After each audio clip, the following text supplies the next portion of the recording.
Hello friends, आज हम समझते हैं कि रशिया ने यूक्रेन को इन्वेड क्यों किया।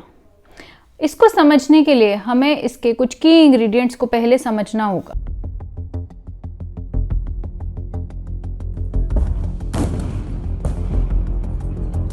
मेरी नज़र में इसके लिए हमें ये 4 चीज़ें समझनी है। नंबर 1, नेटो क्या है।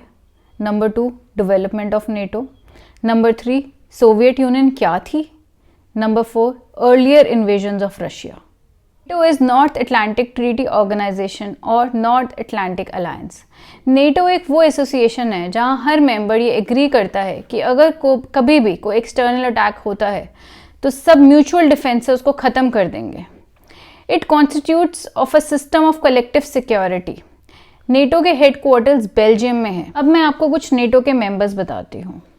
Albania, Belgium, Bulgaria, Canada, Croatia, Czech, Denmark, Estonia, France, Germany, Greece, Hungary, Iceland, Italy, Latvia, Lithuania, Luxembourg, Montenegro, North Macedonia, Netherlands, Norway, Portugal, Poland, Romania, Slovakia, Slovenia, Spain, Turkey, United States of America and United Kingdom, जिसमें से Latvia, Lithuania और Estonia x Soviet states हैं जिन्हें Baltic states भी कहा जाता है। What is NATO and why are the world's most powerful leaders suddenly so worried about it?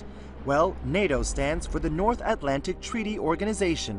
It's a political and military alliance between North America and Europe that was born out of World War II and signed into effect in 1949. Its main aim back then to push back against any future aggression from the Soviet Union. अब हम NATO के developments के बारे में बात करते हैं। NATO 1949 में शुरू हुआ था सिर्फ 12 कंट्रीज के साथ।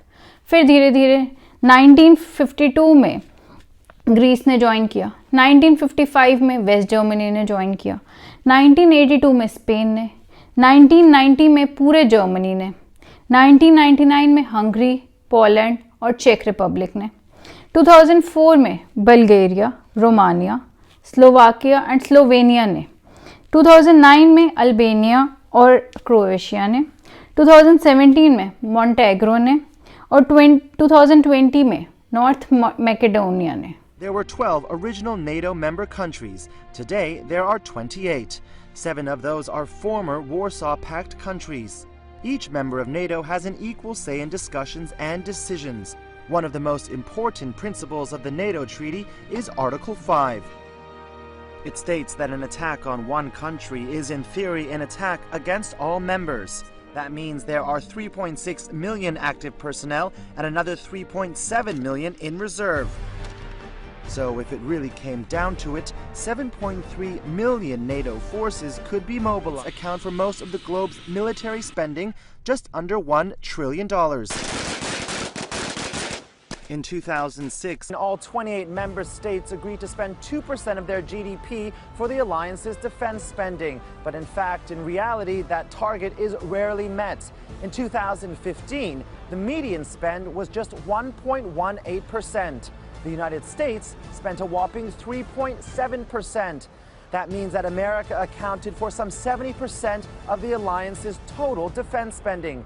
And it is only one of 5 countries to spend more than 2%. Indian president Vladimir Putin हमेशा से ही डिसअप्रूवल में रहते थे नेटो के ईस्टर्न यूरोपियन पार्टिसिपेशन को लेके।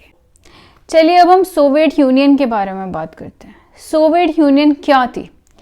Soviet union is union of Soviet specialist Republic, जिसको पहले यूएसएसआर के नाम से जाना जाता था। इसमें 15 मेंबर थे। Armenia, Azerbaijan, Belarus, Estonia, Georgia, Kazakhstan, Kyrgyzstan, Latvia, Lithuania, Moldova, Russia, Tajikistan, Turkmenistan, Ukraine, Uzbekistan. USSR की कैपिटल मॉस्को थी, जो आज रशिया की कैपिटल है। 25 दिसंबर 1991 मिखाइल गोर्बाचेव उन्होंने रिज़ाइन कर दिया as the president of Soviet Union, and this was the day जब सोवियत यूनियन एंड हो गया था। Good evening. and Merry Christmas to all Americans across our great country. On a very symbolic day, Christmas 1991, the flag of the Soviet Union was pulled down from the Kremlin's flagpole once and for all. It was the end of an era that had lasted almost 70 years. СССР больше нет. The Soviet Union itself is no more. On that evening, pretty much every TV news broadcasted live the resignation speech of the last Secretary of the Soviet Communist Party, Mikhail Gorbachev. Я прекращаю свою деятельность на посту президента СССР. The first international reaction was that of the US President George Bush Sr., who for 3 times described the event as America's definitive victory over communism. This is a victory for democracy and freedom. चलिए अब हम earlier invasions of Russia के बारे में बात करते हैं। जब यूएसएसआर ख़त्म हुआ उसके बाद से रशिया 5 वॉर्स में इन्वॉल्व हो चुका है। 1994 में चेचन्या, जो रशिया के नॉर्दर्न यूरोप के पास है, वहाँ रशिया ने ट्रूप्स भेजे। रशिया चेचन्या को अपने कंट्रोल में ले आया था, पर फॉरेन रेजिस्टेंस के कारण उसको विड्रू करना पड़ा। 2008 में रशिया और जॉर्जिया के बीच में भी वॉर हुआ था, एक बहुत छोटे सेपरेटिस्ट स्टेट को लेके, साउथ ओसेटिया। रशिया ने आज भी वहाँ अपनी बहुत बड़ी मिलिट्री प्रेजेंस रखी हुई है। 2014 में रशिया ने 2 अलग अलग समय पे यूक्रेन के 3 हिस्सों में वॉर की, क्रीमिया, डोनेस्क और लुहांस्क, जिसमें डोनेस्क और लुहांस्क को नए नाम भी दिए, Donetsk people republic, Luhansk people republic. अब Donetsk people republic, Luhansk people republic और क्रीमिया तीनों ही पूरी तरह से रशिया के कब्जे में हैं। Russia is invading Europe in 2014. This is a big deal. The Russian military now being directly involved in fighting Ukrainian government forces. Satellite imagery show Russian combat units southeast of Donetsk in eastern Ukraine. So President Obama, Western leaders, everybody is furious about this. Russia has deliberately and repeatedly violated the sovereignty and territorial integrity. Сильно происходит. Люди думают, что мы здесь в оккупации. Как мы можем находиться в оккупации, если мы сделали свой выбор за возвращение домой, в Россию? Нам силу дает наша верность отчизне, и наши мысли, и наше будущее должны. 2015 में Russia ने Syria civil war में on request Syria की help की to fight against the terrorist groups. 2017 के and में फिर Russian government ने announce कर दिया कि अब उनकी मिलिट्री वहाँ परमानेंटली डिप्लॉयड रहेगी।